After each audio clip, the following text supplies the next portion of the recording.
paix mon âme et ne crains pas l'ouragan qui peut surgir demain. Dieu est avec toi, ne pense pas au malheur qui peut venir soudain.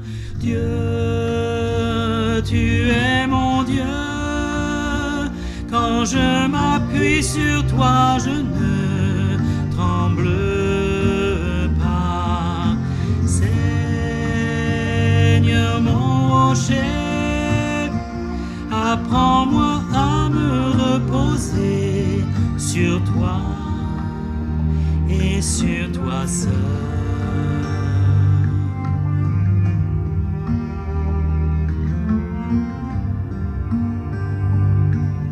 Sois en paix mon âme, ne t'effraie pas quand le chemin s'assombrit pour toi.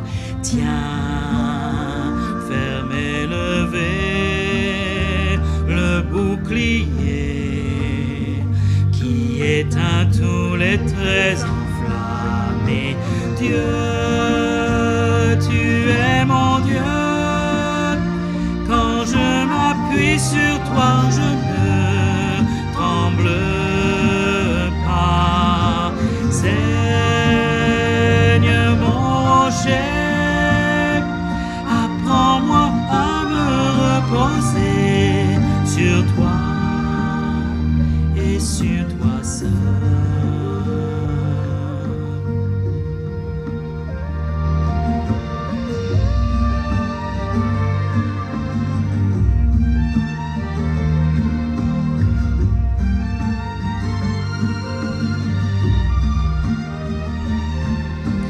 Dieu, tu es mon Dieu, quand je m'appuie sur toi, je ne tremble pas.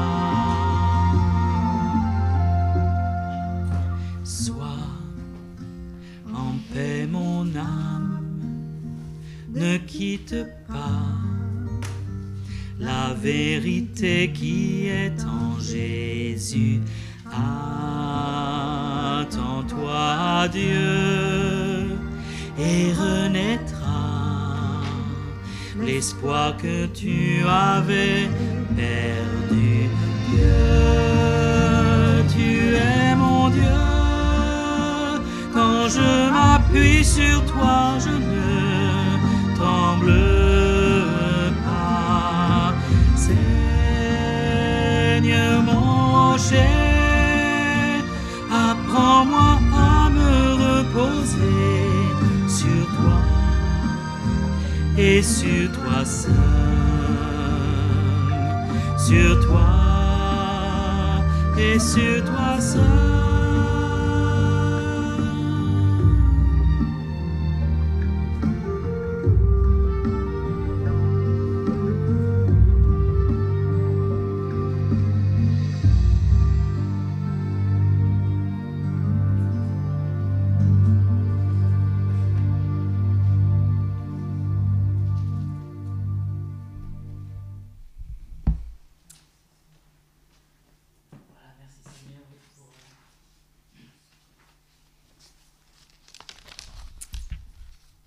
Alors, pardon, je bois.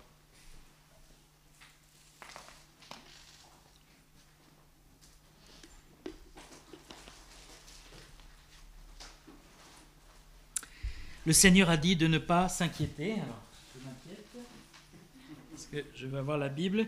Cet après-midi, j'ai cité dans cette Bible, parce que c'est ma Bible de voyage, mais c'est la seconde 21. Alors, c'est différent de la seconde révisée. Non pas que ce soit une Bible différente, mais c'est une formulation plus moderne ou différente parfois. Et donc, je vais plutôt utiliser donc, ma Bible dans mon téléphone, qui est la seconde normale, pour qu'on ait à peu près les mêmes passages ensemble. Alors, nous vivons dans un monde plein de stress, plein de soucis. Tout va trop vite. On n'arrête pas. On est un peu comme les jongleurs. Vous avez déjà jonglé ? Quelqu'un sait jongler ici ? Alors déjà avec 3, j'ai du mal, parce que c'est à partir de 3 qu'on jongle. Imaginez que vous ayez 25, 30 quilles, on n'y arrive pas. Tout tombe. Et on est vraiment comme ça, je trouve, dans la vie, dans nos vies. On a 30 quilles à jongler, les mamans, elles ont 25 trucs à penser avec les enfants. Même les retraités, qui on pourrait dire, au moins, ça y est, ils sont à la retraite, ils sont tranquilles. Non, ils sont plus occupés, j'ai remarqué, moi, que certains célibataires qui travaillent. Je dis, mais qu'est-ce que vous faites? Il y a trop de choses. Mais surtout, ce qui n'est pas bon pour nous, c'est ce stress et l'angoisse. Et de garder des soucis qui s'accumulent et qui font qu'on n'est plus un chrétien épanoui, on n'est plus un chrétien efficace quelque part. Alors j'aimerais lire dans Matthieu chapitre 6, le sermon sur la montagne.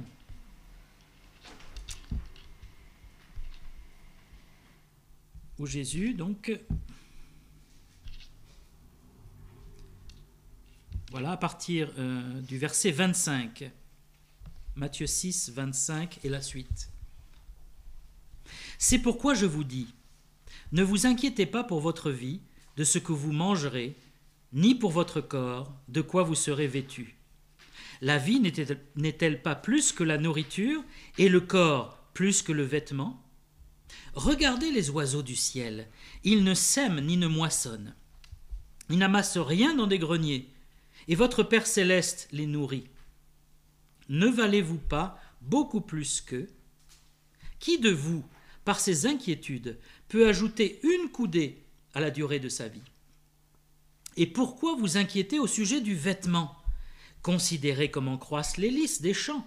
Ils ne travaillent ni ne filent. Cependant, je vous dis que Salomon même, dans toute sa gloire, n'a pas été vêtu comme l'un d'eux. Si Dieu revêt ainsi l'herbe des champs, qui existe aujourd'hui et qui demain sera jetée au four, ne vous vêtira-t-il pas à plus forte raison, gens de peu de foi? Ne vous inquiétez donc point, et ne dites pas « Que mangerons-nous, que boirons-nous, de quoi serons-nous vêtus ?» Car toutes ces choses, ce sont les païens qui les recherchent. Votre Père céleste sait que vous en avez besoin. Cherchez premièrement le royaume et la justice de Dieu, et toutes ces choses vous seront données par-dessus. Ne vous inquiétez donc pas du lendemain, car le lendemain aura soin de lui-même. À chaque jour suffit sa peine. Cette phrase qu'on utilise dans la langue française sans savoir d'où elle vient, à chaque jour suffit sa peine. Dans ce long passage, le Seigneur vraiment insiste beaucoup. Il dit à 4 reprises, ne vous inquiétez pas. Donc si le Seigneur le dit, c'est que c'est important pour nous de le savoir. Mais on pourrait, c'est une parole un peu choquante, parce qu'on dit, mais alors Seigneur, ne t'inquiète pas de ce que tu vas manger, donc je ne fais pas la cuisine pour demain. Je ne prépare pas de vêtements, je ne vais pas laver ni repasser mes vêtements parce que tu as dit, ne vous inquiétez pas de ça. Bien sûr, ce n'est pas ce que Jésus a voulu dire. Ce serait totalement fou de dire une chose pareille. Quand il dit ne vous inquiétez pas de ces choses, il ne dit pas ne vous occupez pas de ces choses. Il dit ne vous inquiétez pas, c'est-à-dire n'en faites pas un sujet de souci permanent, une obsession parfois pour certains, qui finalement vous cache l'essentiel. Et le Seigneur Jésus voulait ramener les disciples à l'essentiel. Nous, on est complètement noyés parfois dans des petits soucis futiles, dans des choses qui n'ont aucune importance pour l'éternité. Et on passe à côté de l'éternité, des choses éternelles. Alors Jésus ne nous demande pas donc de vivre d'amour et d'eau fraîche, d'être complètement irresponsable quand il dit « ne vous inquiétez de rien, ne vous inquiétez pas ». Une preuve, par exemple, et qui est un peu d'actualité, c'est en 1 Timothée 5, verset 4, et puis le verset 8. 1 Timothée 5, il dit « Si une veuve a des enfants ou des petits-enfants, qu'ils apprennent avant tout à exercer la piété envers leur propre famille et à rendre à leurs parents ce qu'ils ont reçu d'eux, car cela est agréable à Dieu. » Et verset 8, « Si quelqu'un n'a pas soin des siens, et principalement de ceux de sa famille, il a renié la foi, il est pire qu'un infidèle. » Ce passage est d'actualité parce qu'on parle beaucoup des personnes âgées. Et il dit, si une veuve a des enfants, des petits-enfants, qu'ils exercent la piété envers leur propre famille, qui s'occupent de leurs parents et même de leurs grands-parents. C'est fort là, hein? Et il dit, si quelqu'un n'a pas soin des siens, de sa famille, il est pire qu'un infidèle. Alors là, c'est très fort. Hein? Et en tant que chrétien, on peut suivre aussi le monde, c'est-à-dire dans le monde, il y a beaucoup de gens qui disent bon ben papa, maman, ils sont vieux, moi j'ai ma vie à vivre, je ne vais pas m'occuper d'eux en plus, donc on va les mettre dans un EHPAD et puis on sera débarrassé. Et il y a des gens qui fonctionnent comme ça, malheureusement, dans notre monde égoïste. Et le chrétien ne doit pas être comme ça. Alors c'est pas parce qu'on met quelqu'un dans un EHPAD qu'on est égoïste. Il y a des cas vraiment où on n'a pas d'autre solution. On ne peut pas loger la personne, on ne peut pas plus s'en occuper, elle est trop grabataire ou des choses comme ça. Mais dans l'ensemble, la vie serait bien meilleure si on faisait comme on faisait en Orient et comme on fait en Chine, comme on fait dans d'autres pays où on essaye le plus possible de vivre avec l'ancien, de l'accompagner, de lui. En Chine, il y a une chambre, il y a une pièce réservée pour l'ancêtre, pour les aïeux, et ils finissent leur jour quand ils peuvent dans la maison de leurs enfants. Et tout le monde est heureux comme ça, parce que tout le monde bénéficie. Les petits-enfants qui voient leurs grands-parents et les grands-parents qui sont entourés de gens. J'ai remarqué quelque chose en visitant certaines personnes dans des EHPAD, c'est que au bout de quelques semaines, rien que quelques semaines, la personne a diminué déjà de 20-30% dans ses capacités cognitives, parce que personne ne leur parle vraiment, on leur apporte à manger, on les change, on les lave, et puis c'est tout.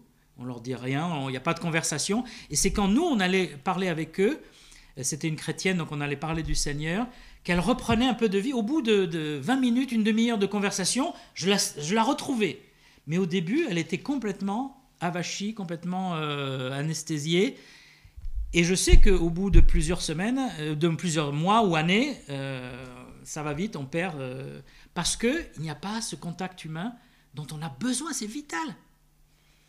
Il y avait cet ami américain sa mère s'est cassé le col du fémur, et donc ils ont dû la mettre dans un EHPAD, une maison de retraite, pendant quelques semaines pour qu'elle se remette en convalescence. Et donc ils l'amènent là-bas, et puis et ils n'ont pas compris qu'elle était là en convalescence, ils pensaient qu'elle était là définitivement. Et donc au bout d'une semaine, il va voir sa maman, et il la trouve complètement ensuquée, endormie, et il dit mais qu'est-ce qui se passe? Alors il va voir et lui c'est un pharmacien. Il va voir le médecin, il dit mais qu'est-ce que vous avez donné à ma mère? Oh ben les choses habituelles, on donne quelques petits cachets pour qu'il ne s'en voit pas angoissé. Ah ouais, d'accord. Mais vous savez que ma mère, elle est là en convalescence, qu'elle va sortir? Ah bon, mais non, mais je savais pas. Ah bon, ben ça change tout, alors on va pas lui donner le traitement habituel.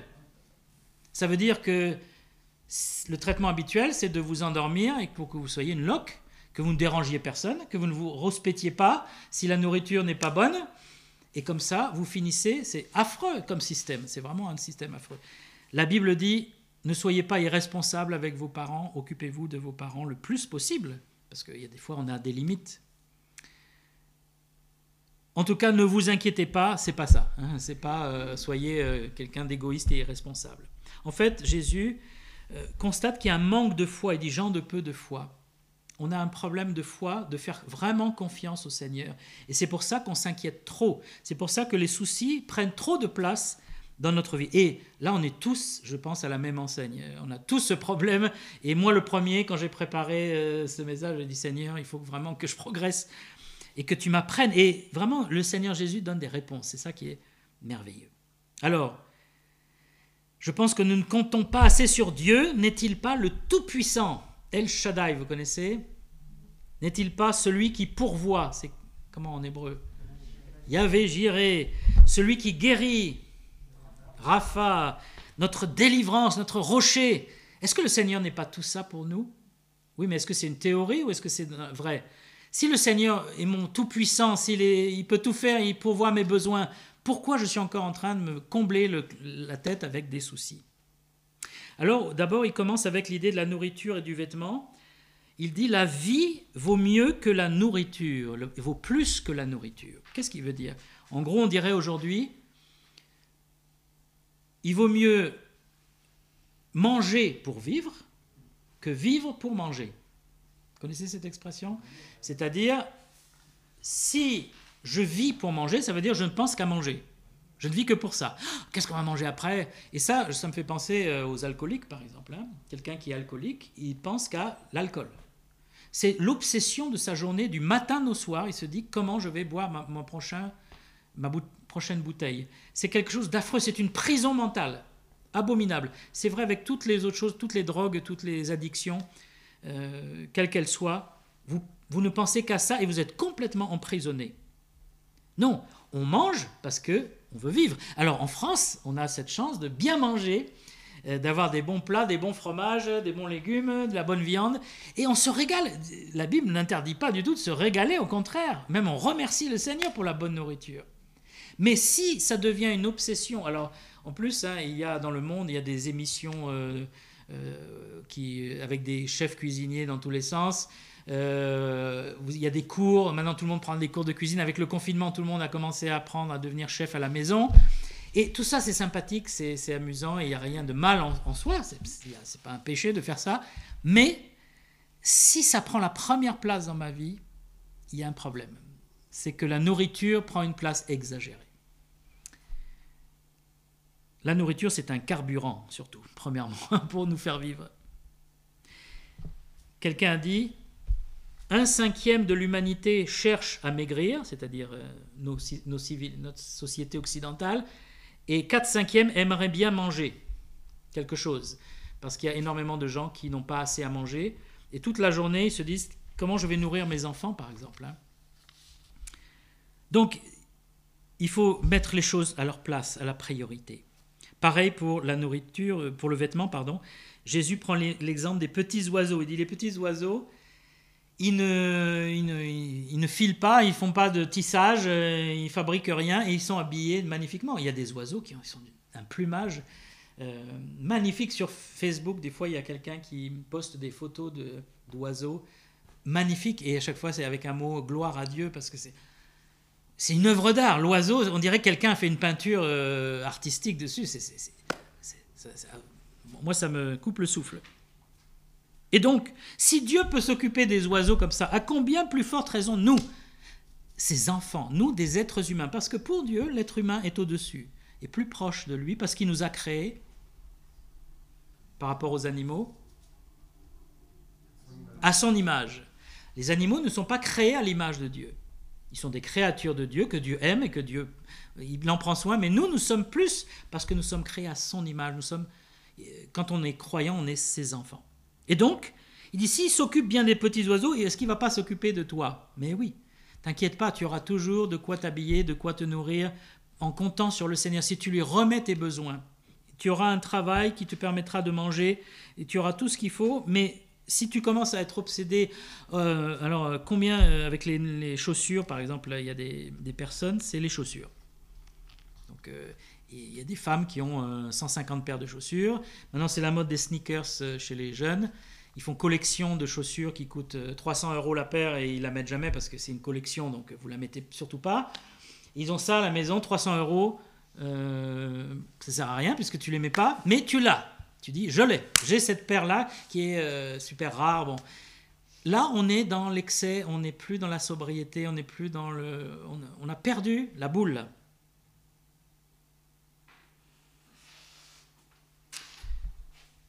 C'est le prophète Ésaïe, au chapitre 55, qui déjà, bien avant Jésus-Christ, nous mettait en garde. Ésaïe 55, les premiers versets. « Vous tous qui avez soif, venez aux eaux, même celui qui n'a pas d'argent. Venez acheter, manger, venez acheter du vin et du lait, sans argent, sans rien payer. Pourquoi dépensez-vous de l'argent pour ce qui ne nourrit pas? Pourquoi travaillez-vous pour ce qui ne rassasie pas? Écoutez-moi donc, et vous mangerez ce qui est bon. Votre âme se délectera de mets succulents. » C'est intéressant ce passage parce qu'il dit « acheter sans argent ». Alors là, on est étonné déjà. C'est qu'en fait, il ne s'agit pas de vrai vin et de vrai lait. Là. Le vin et le lait, ce sont des symboles dans l'Ancien Testament de ce qui est bon et ce qui est riche, ce qui est goûteux.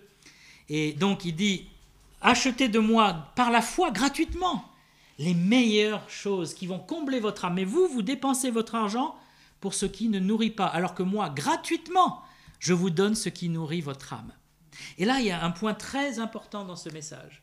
C'est que les choses matérielles ne nourrissent pas notre âme. On vit dans un monde matériel, on a un corps, il faut avoir une voiture, il faut avoir des vêtements, il faut manger, il faut boire. Mais si ça prend toute la place, on passe complètement à côté des vraies choses qui comblent la vie et qui nous rendent joyeux, qui nous rendent paisibles, c'est les choses spirituelles, les choses de Dieu. Et c'est pour ça qu'il y a des chrétiens, autant que les gens du monde, qui sont malheureux, qui ne sont pas en paix, parce qu'ils courent après les choses matérielles. Quelles sont les choses importantes, essentielles ? C'est le John Fitzgerald Kennedy, qui n'était pas un chrétien particulièrement, qui a déclaré lorsqu'il était président, « Les jeunes d'aujourd'hui, ils ont tout sauf l'essentiel ». C'est une phrase vraiment percutante, je trouve. Ils avaient tout, effectivement, dans les années 60, c'était la croissance incroyable, on avait tout on mangeait, on buvait, on avait toute la fête, etc. Mais il dit, il leur manque l'essentiel. Alors, il n'a pas dit quoi. Nous, on sait ce que c'est, mais lui, il pensait peut-être à autre chose. Mais l'essentiel, c'est quoi ? C'est passer du temps avec Dieu quand on est chrétien. Ça devrait être la base. Et pourtant, combien de temps passe-t-on vraiment avec Dieu ? Je ne dis pas à l'église, je ne dis pas à écouter un chant ou à lire un calendrier. Je dis passer du temps dans la présence de Dieu.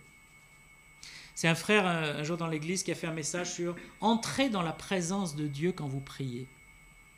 Et c'était très intéressant parce qu'il dit, parfois on entre dans la prière comme ça, comme si on ouvre la porte chez quelqu'un, la porte de sa chambre, « Seigneur, blablabla, blablabla ». Il dit, c'est pas comme ça qu'il faut prier. D'abord, il faut respecter le Seigneur. Et on entre dans sa présence sainte, sa présence glorieuse. On n'entre pas comme ça en claquant la porte. On dit, Seigneur, voilà, je viens à toi, je suis un pécheur, mais je sais que tu m'as accepté par Jésus-Christ. Et moi, ça m'a vraiment percuté cette idée. Entrez dans la présence de Dieu. Parce que quand vous entrez dans la présence de Dieu, Dieu vous parle. Et là, il a des choses à vous dire.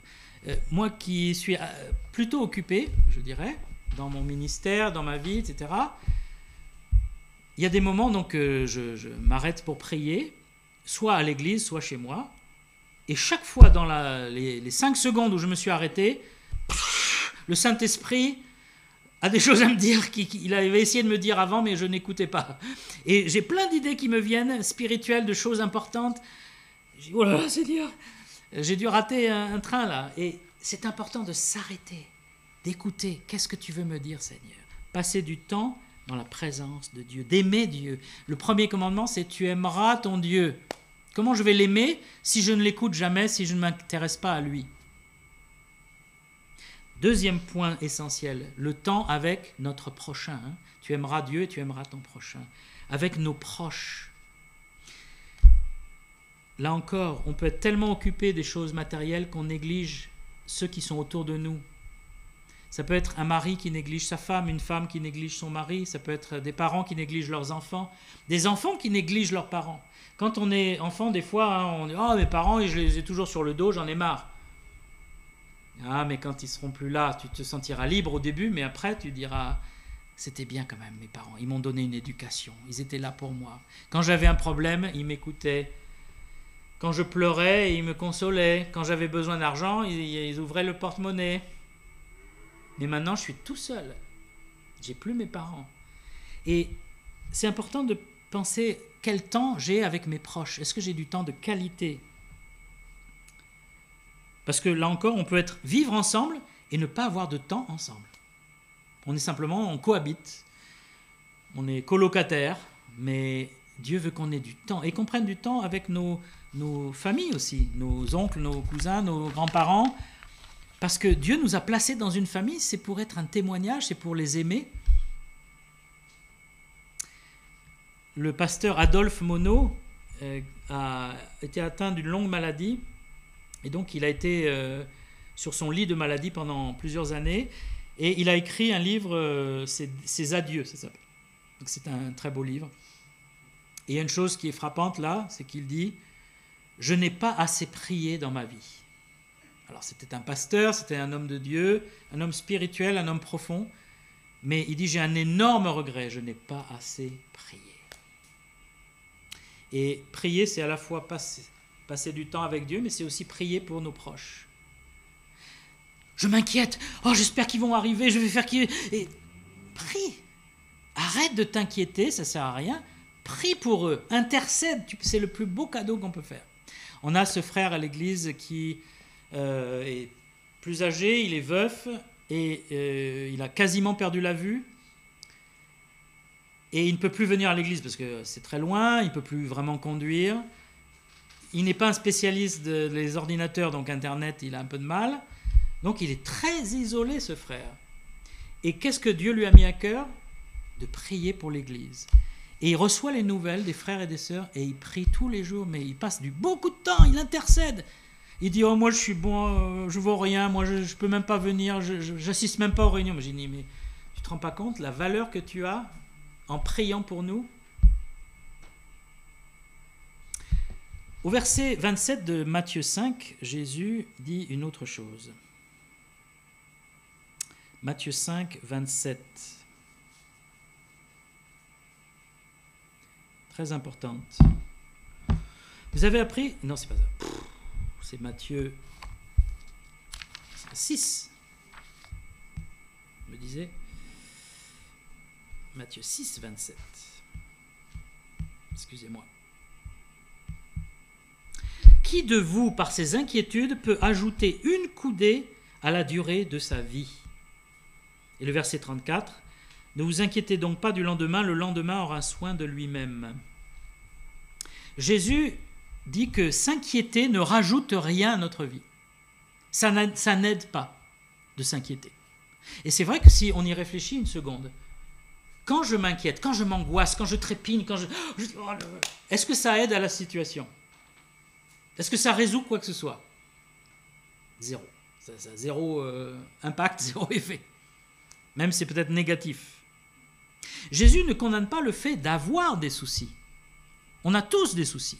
Mais c'est le fait de rester bloqué dans ces soucis et de ne pas en sortir. Concernant les soucis, c'est touchant de lire ce que Paul écrit aux Corinthiens, 2 Corinthiens 11, 28. Il dit « Sans parler d'autre chose, je suis assiégé chaque jour par les soucis que me donnent toutes les églises. » Donc Paul se faisait énormément de soucis pour les églises qu'il avait commencé, dont il était un peu le père spirituel. Et ça lui, parce qu'il y avait beaucoup de combats, de luttes, de difficultés, de persécutions, il se faisait beaucoup de soucis. Mais est-ce que c'est ça que Jésus condamne? Bien sûr que non. Ce que Jésus condamne, c'est de garder les soucis pour nous-mêmes. L'angoisse peut rendre malade et ne modifie pas les circonstances. Et récemment, c'était au passage du jour de l'an, en réfléchissant au temps, parce que c'est vraiment à la fin de cette année 2021, je me suis dit, le temps passe trop vite. Pour moi, j'ai ressenti que l'année 2021 s'est compressée en une semaine, c'est-à-dire, je ne me rappelle pas grand-chose de ce que j'ai fait en 2021, ça a été tellement vite, à cause de la pandémie, etc. Et quand je regarde mon âge, je me dis, mais encore hier, j'avais 25 ans, avant-hier, j'avais 15 ans, et là, j'ai dépassé plus que la cinquantaine, mais c'est passé trop vite. Et il me reste combien d'années encore?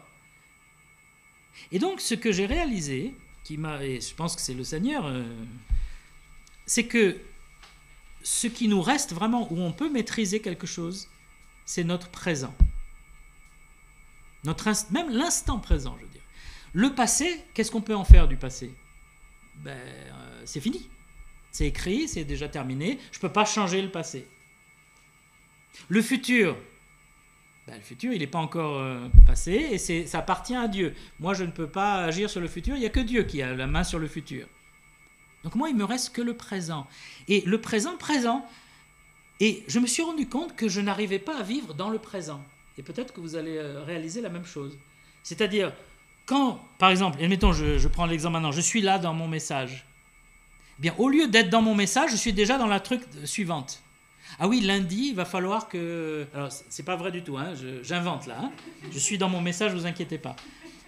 Mais je me suis rendu compte que je vivais beaucoup comme ça. Quand je faisais une chose, j'étais déjà dans la suivante, et ce qui fait que je ne profitais pas de la chose présente, et en plus, des fois, je ratais, parce que vous n'êtes pas concentré, donc... Et je me suis dit, mais c'est pas possible, je ne profite pas du présent, en fait. Je ne saisis pas maintenant. Et c'est maintenant que je dois vivre, c'est pas demain, c'est pas hier.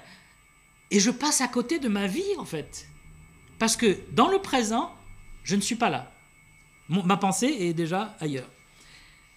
Alors certains restent dans le passé. Il y a des personnes, surtout plus on avance en âge, plus on reste dans le passé. On dit « Ah, tu te rappelles, il y a 52 ans, il y a 3 ans, dans le temps c'était mieux. » Bon, on reste dans le passé. Et puis il y a d'autres, ils sont trop dans le futur. Qu'est-ce qui va arriver? Mais tu crois qu'on va y arriver? Tu penses qu'est-ce qui va se passer? Non, le présent.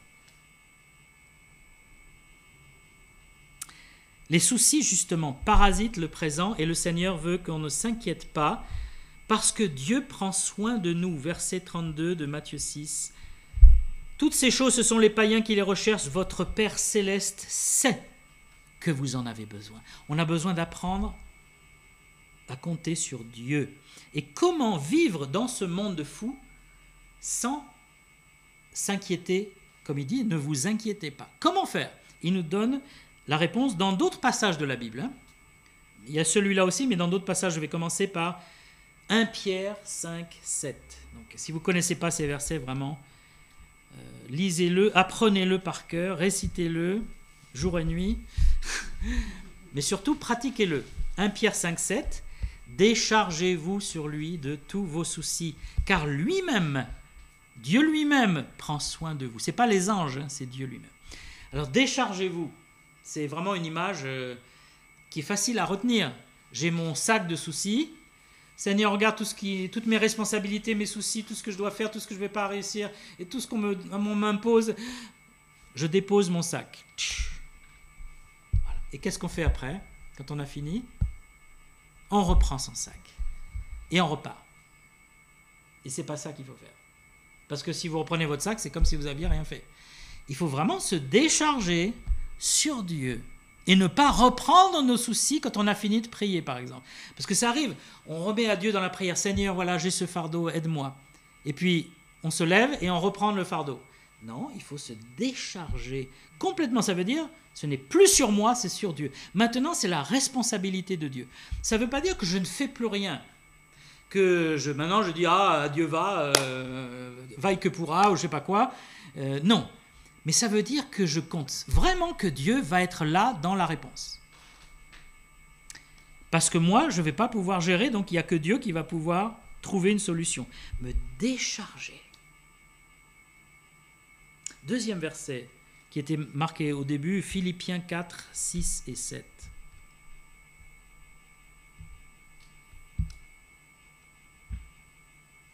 Ne vous inquiétez de rien, mais en toute chose, et on pourrait dire en tout souci, faites connaître vos besoins à Dieu par des prières et des supplications avec des actions de grâce. Et la paix de Dieu, qui surpasse toute intelligence, gardera vos cœurs et vos pensées en Jésus-Christ. Ici, il dit, il y a même une récompense quand on se décharge.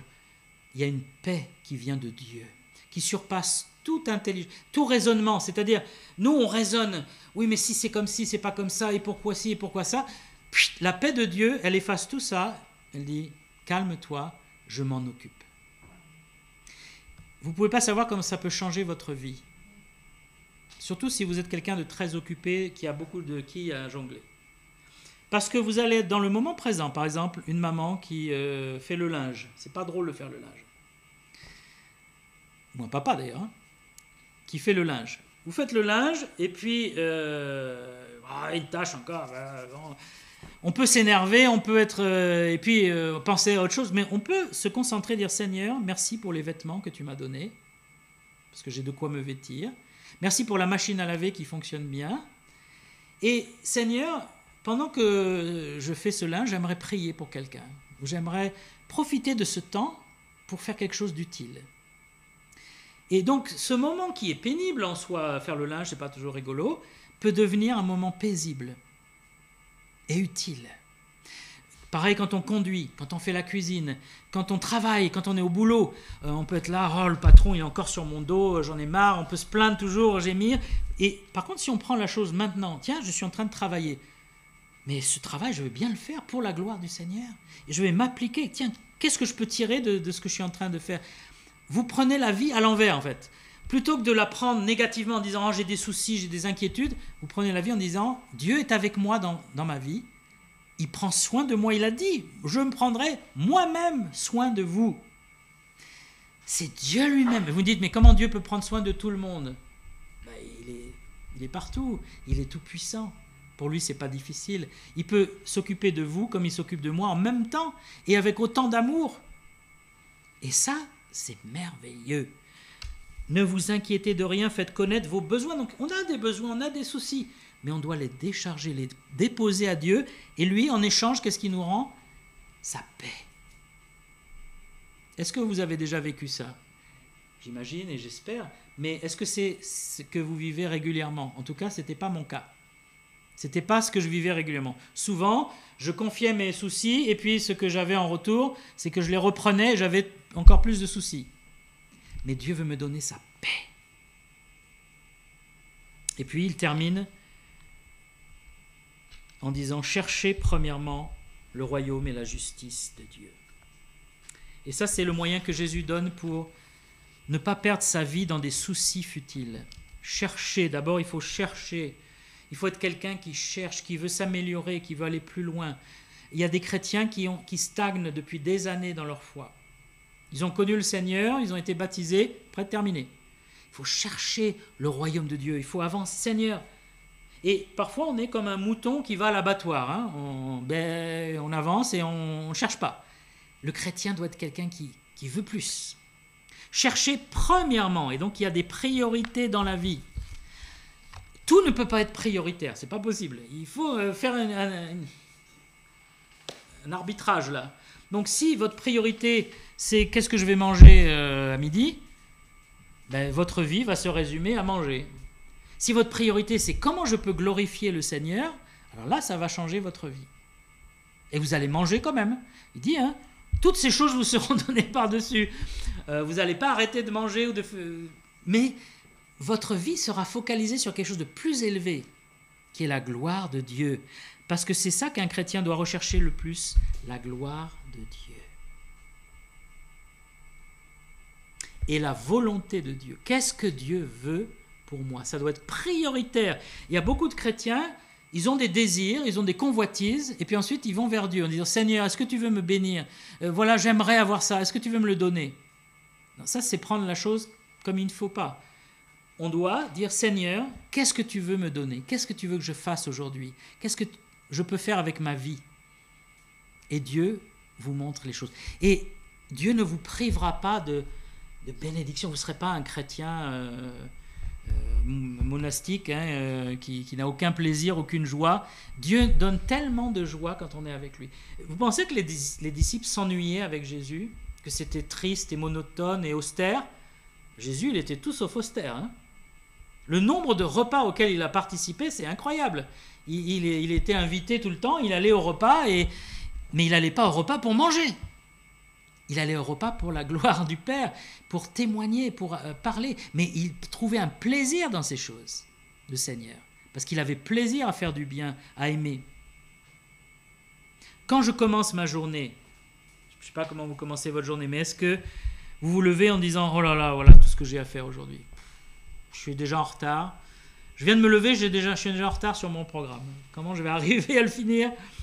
Et vous pouvez passer votre semaine à être en retard et à ne pas avoir accompli toutes vos cases là. C'est horrible comme vie. Ce n'est pas du tout la vie chrétienne que Dieu a voulu pour nous. Il veut qu'on soit dans la paix et dans la joie. Et on peut commencer la journée avec le psaume 118, 24 qui dit « C'est ici la journée que l'Éternel a faite. Qu'elle soit pour nous un sujet d'allégresse et de joie. Peu importe ce qui m'arrive. C'est la journée que l'Éternel a faite. Ce n'est pas ma journée. Ce n'est pas la journée des ennuis. C'est la journée du Seigneur. Cherchez premièrement le royaume et la justice de Dieu. Et là, bien sûr, c'est ça l'essentiel dans la vie d'un chrétien. Le règne et la justice de Dieu. Pas mon intérêt personnel, pas mon égoïsme personnel. C'est Jésus qui a dit, hein, il y a plus de bonheur à donner qu'à recevoir. On est dans un monde qui nous dit il faut recevoir pour être heureux. Il faut accumuler des choses. Et les gens ne sont pas heureux. Par contre, quand tu donnes ta vie, quand tu donnes aux autres, tu es vraiment heureux. C'est un peu mystérieux comme idée. Hein. Normalement, on dirait mais si tu donnes, tu perds. Donc si tu perds, tu n'es pas heureux. Eh bien, quand tu perds, tu es heureux. parce que tu as donné à quelqu'un. Tu as donné un sourire à quelqu'un, tu as fait plaisir à quelqu'un. Et c'est ça, chercher premièrement le royaume et la justice de Dieu. C'est rechercher la volonté de Dieu et non pas ma volonté. Le Seigneur Jésus a dit, non pas ma volonté, mais la tienne. Quel est mon but dans la vie?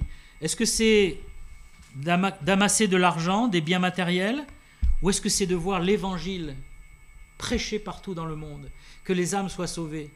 Ça fait vraiment toute la différence. Si vous êtes un chrétien matérialiste, les âmes sauvées, l'évangile, bon, ça passe après. Mais si vous êtes un chrétien digne de ce nom spirituel, vous cherchez l'avancement du royaume de Dieu. Abraham et Moïse, par exemple, sont des exemples de personnes qui ont renoncé à leur richesse et à leur confort pour suivre le Seigneur. Moïse en particulier, qui était à la cour de Pharaon. Donc il avait toute la richesse, plus la sagesse des Égyptiens, il avait des connaissances énormes, et avec tout ça, il aurait pu rester, même peut-être devenir le prochain Pharaon, mais il a dit non, les Hébreux souffrent, je suis un Hébreu, je veux aller avec eux. Et il a tout perdu aux yeux du monde, puisqu'il a quitté la cour d'Égypte, il s'est enfui, et il a élevé des chèvres pendant 40 ans. Comme réussite sociale, c'est pas génial. Pourtant, aux yeux de Dieu, c'est une réussite. Pourquoi? Parce qu'il a cherché la gloire de Dieu. Et sa vie a été une vie extraordinaire. Moïse, c'est passionnant sa vie. Il ne s'est pas ennuyé, il n'a pas été...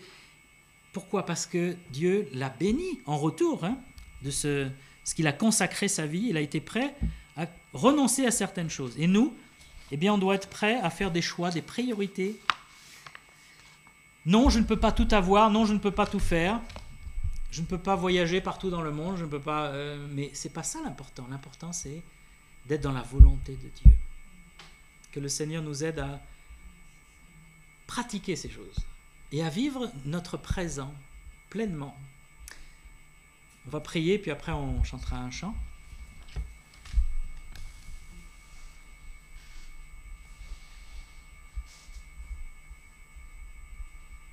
Seigneur, veuille nous pardonner nos inquiétudes extrêmes, nos angoisses, par manque de foi souvent.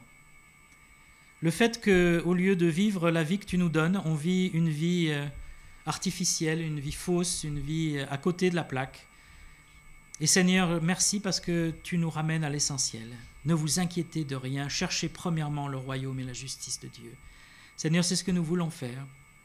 Et nous savons que tous ceux qui ont fait ça ont été heureux et bénis. Et nous voulons, Seigneur, aussi ta paix qui surpasse toute intelligence pour avancer dans cette vie par la paix, par la joie et par la foi, et de ne pas être comme les païens qui s'inquiètent pour toute chose et qui ne sont jamais rassasiés, jamais satisfaits. Merci Seigneur pour ta parole, pour ton esprit. Merci pour ton exemple parfait, toi qui as renoncé à tout pour nous sauver, pour mourir sur une croix infâme pour nous. Loué sois-tu Seigneur. Amen.